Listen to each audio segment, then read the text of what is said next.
Good morning student, मैं Guddu sir आप सभी का इस वीडियो में स्वागत करता हूं। बच्चों ये जो क्वेश्चन है क्वेश्चन नंबर 1 क्वेश्चन नंबर 2 का देखिए नीचे 1 लिखा है, ऊपर यहाँ पर क्वेश्चन नंबर जो है 2 का सेकंड लिखा है। ठीक है, ये एक्सरसाइज 6A है, बहुत इंपॉर्टेंट है। ठीक है, परीक्षा के दृष्टि को देखते हुए तो बच्चों इसको जो है आप अच्छे से देख लीजिए। अगर कहीं पर कोई दिक्कत है तो आप कमेंट बॉक्स में इसको लिख के ज़रूर बताएं कि हाँ क्या दिक्कत आपको हो रही है।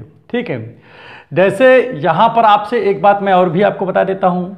ठीक है, क्या बता देता हूँ इसमें कि ये टॉपिक जो होता है आपका, ये आपके सिलेबस में है, ये टॉपिक कहीं से भी जो है हटा भी नहीं है। और चलिए इस क्वेश्चन को लगाते हैं, लेकिन लगाने से पहले अगर आप हमारे चैनल पे नए हैं तो आप प्लीज़ चैनल को सब्सक्राइब करें, लाइक करें, शेयर करें और बेल आइकन के बटन को अवश्य दबाएं। तो चलिए ठीक है, देखते हैं कि किस प्रकार से इस तरह के क्वेश्चन को लगाया जाता है। और एक बात यहाँ पर और ध्यान दीजिए, थोड़ा सा यह ध्यान देना है कि जैसे लिखा हो A लिखा हो, यहाँ P लिखा हो, यहाँ कुछ भी लिखा हो, यहाँ S लिखा हो, यहाँ T लिखा हो। ठीक है, कभी कहे rate of change of A तो आप लिखोगे dA/dt। अगर इसमें कह रहा है तो dP/dt आप लिखोगे।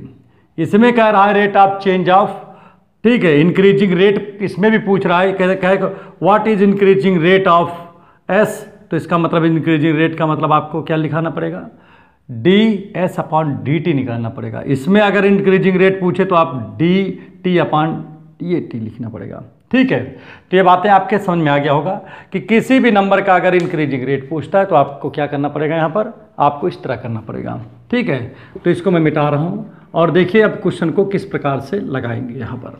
ठीक है, तो फर्स्ट क्वेश्चन यहाँ पर देखिए क्या लिखा है। फर्स्ट क्वेश्चन में देखिए, find the rate of change of area of circle with respect to radius r when r = 3.5।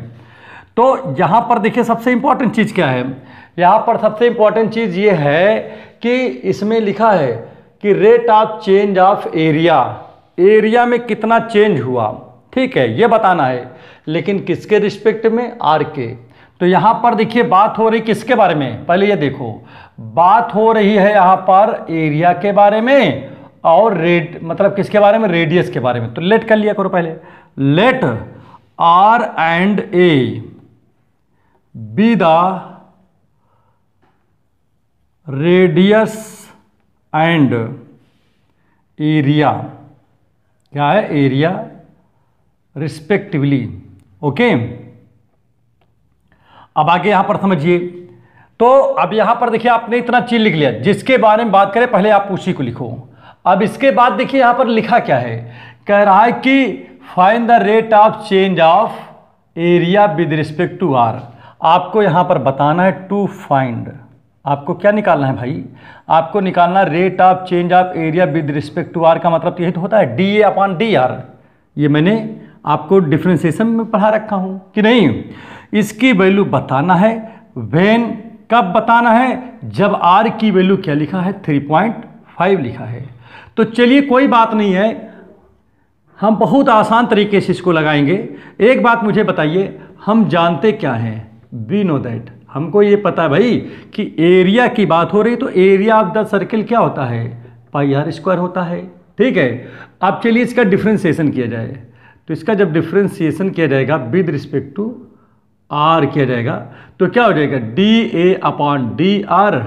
ठीक है ना, और ये हो जाएगा क्या, जब r के रिस्पेक्ट में करेंगे तो 2 आगे आ जाएगा, तो 2πr हो जाएगा कि नहीं हो जाएगा, बताओ, यही तो सिखाया है आपने।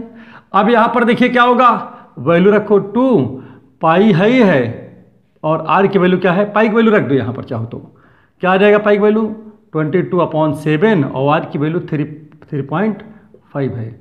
तो 7 5 जा तो 0.5 आ गया, 5 2 जा 10, तो 1.0 और यहाँ 22। अब इसका मल्टीप्लाई इसमें कर दोगे तो 22 आपका आंसर हो गया।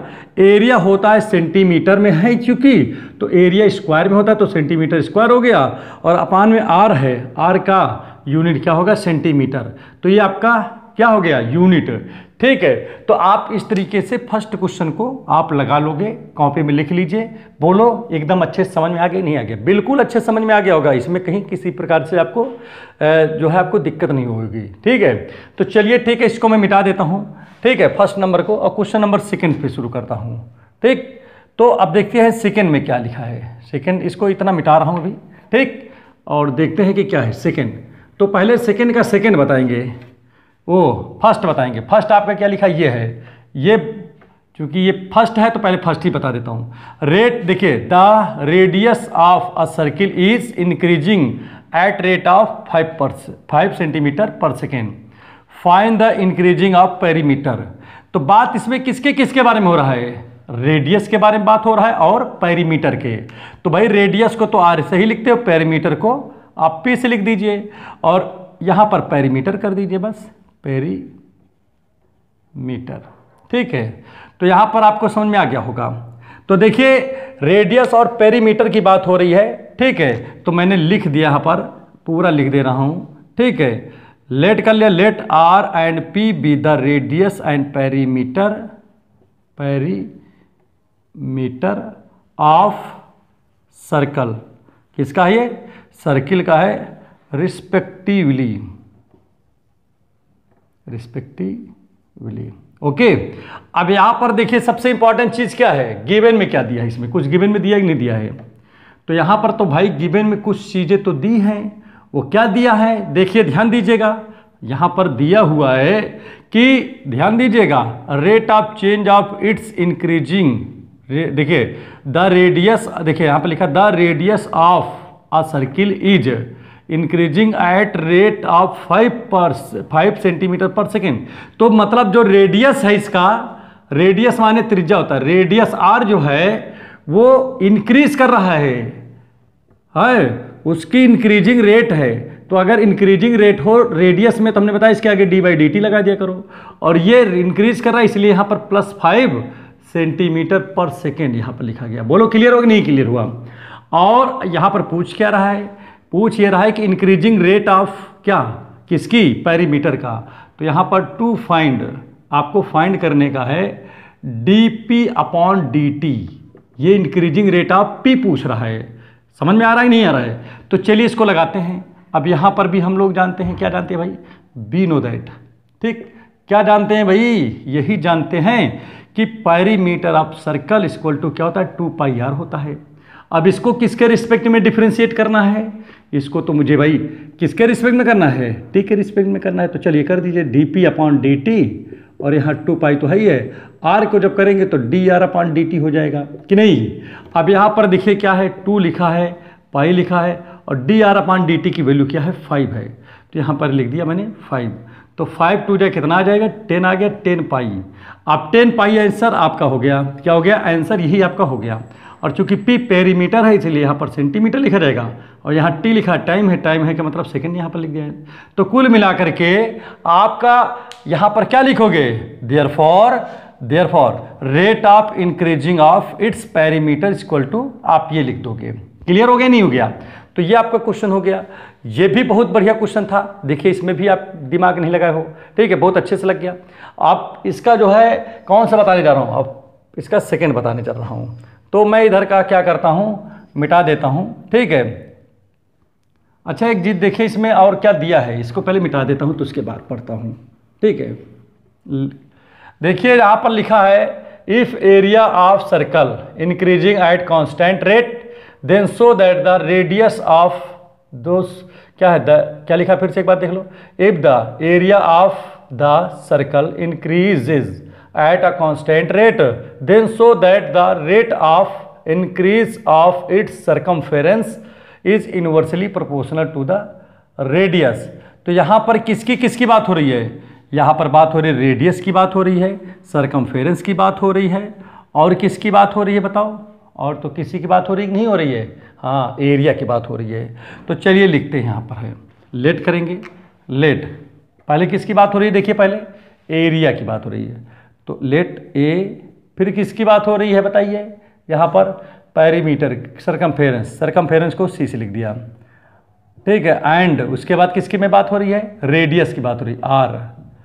बी द क्या है, एरिया, ये तो एरिया है कामा, ये क्या है, सरकमफेरेंस, एंड ये क्या है, रेडियस ऑफ सर्कल रिस्पेक्टिवली। समझ में आगे नहीं आ गया। अब यहाँ पर चलिए 3 चीज़ तो आपको क्लियर हो गया, ठीक है। जो यहाँ पर था उसको मैंने मान लिया है। अकॉर्डिंग टू क्वेश्चन अब आते हैं, देखिए क्या है गिवन में है। गिवन में क्या दिया है, if the area of circle increase at rate of, देखिए एट अ कांस्टेंट रेट, तो कौन एरिया जो है dA/dt ये इंक्रीज कर रहा है कांस्टेंट रेट यहाँ पर की मान लिया, यहाँ पर लिख दे रहा हूँ कांस्टेंट है। बोलो क्लियर है नहीं क्लियर है। आगे यहाँ पर देखिए क्या है, इतना काम तो आपका कंप्लीट हो गया। आगे constant rate, show that rate of increase of, ध्यान दीजिएगा, rate of increase of its circumference is universally proportional to the its radius. To show आपको क्या करना है, शो क्या दिखाना है बताइए, सर्कमफेरेंस dc/dt ये क्या है, इन्वर्सली प्रोपोर्शनल है किसके, रेडियस के। तो देखिए आपको ये चीज़ क्या करना है, शो करना है। तो इसमें आपको कुछ नहीं करना है, चलिए इसको लगाते हैं, देखते हैं किस प्रकार लगेगा। इसको आप 1 बना लीजिए, क्या ना बना लिया इसको, कुछ नंबर 1, ठीक है। अब यहाँ पर देखिए आप क्या कर सकते हो, यहाँ पर सबसे इंपॉर्टेंट तरीके से मैं आपको बताने चल रहा हूँ, बिल्कुल दिमाग यहाँ पर नहीं लगाना है। देखिए आप इसको क्या करोगे, फ्रॉम वन आप इसमें से 1 लिया, 1 क्या है आपका बताइए, dA/dt है, इक्वल टू k लिखा है। अब एक बात बताइए कि d/dt तो है, a इक्वल टू क्या होता है बताइए, क्योंकि ये सर्कल है तो इक्वल टू होगा πr² होगा नहीं होगा, और यहाँ पर k लिखा हुआ है, ठीक। आगे यहाँ पर आप समझिए आगे क्या हो जाएगा। तो इस तरीके से क्या होगा, जब इसका हम डिफ्रेंसिएशन करेंगे तो क्या आएगा, पाई तो बाहर हो जाएगा, r² का जब करोगे तो 2r हो जाएगा, और जब r का करेंगे तो dr/dt हो जाएगा। इधर k आपका है ही है।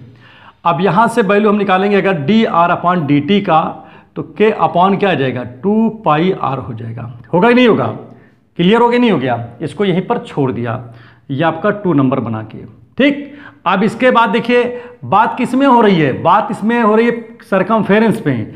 तो हमको पता है वी नो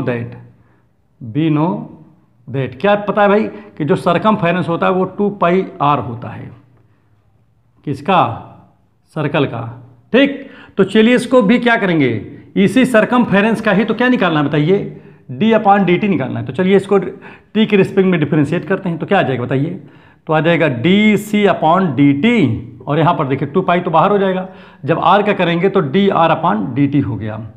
अब यहाँ पर देखिए क्या आ जाएगा, dc/dt, और यहाँ पर इक्वल है 2π यहाँ पर लिखा है, और dr/dt की वैल्यू यहाँ पर देखिए, यहाँ पर निकला है, क्या निकला है बताओ, k/2πr, ठीक। और 2π से 2π कैंसिल हो गया, तो यहाँ पर बचा क्या, यही बताइए मुझे। यहाँ पर बचा dc/dt इक्वल टू k/r। और आपने पढ़ा है, ये चीज़ आपको बार बार बताया गया है कि कभी भी कांस्टेंट, जैसे ये कांस्टेंट है, अगर ये कांस्टेंट हटेगा तो भाई इस कांस्टेंट हट जाएगा तो यहाँ पर क्या बन जाएगा, प्रोपोर्शनल बन जाएगा। फिर से वही चीज़ कि नहीं, जैसे कांस्टेंट हटेगा तो ये जो इक्वल लगा है, ठीक है, ये क्या हो जाएगा, यहाँ पर आप क्या लगा दोगे, अप्लाई करोगे प्रोपोर्शनल। बाकी आपका यहाँ पर तो 1 हिडन में ही है, तो 1/r हो गया, और यही आपको प्रूव करना था। तो बताइए ये आपके अच्छे समझ में आ गया कि नहीं आ गया, आप इसको लिख लीजिए, बहुत आसान क्वेश्चन है, ठीक है। और देखिए ये क्वेश्चन जो है, आप जो है इसको हल्के मत लीजिए, इसको अच्छे से आप जो है लगा लीजिए अच्छे से, ठीक है। तो अगर ये वीडियो आपको अच्छे समझ में आ गया तो चैनल को सब्सक्राइब करें, लाइक करें, शेयर करें, और बेल आइकन की बटन को ज़रूर से ज़रूर दबाएं। Thank you.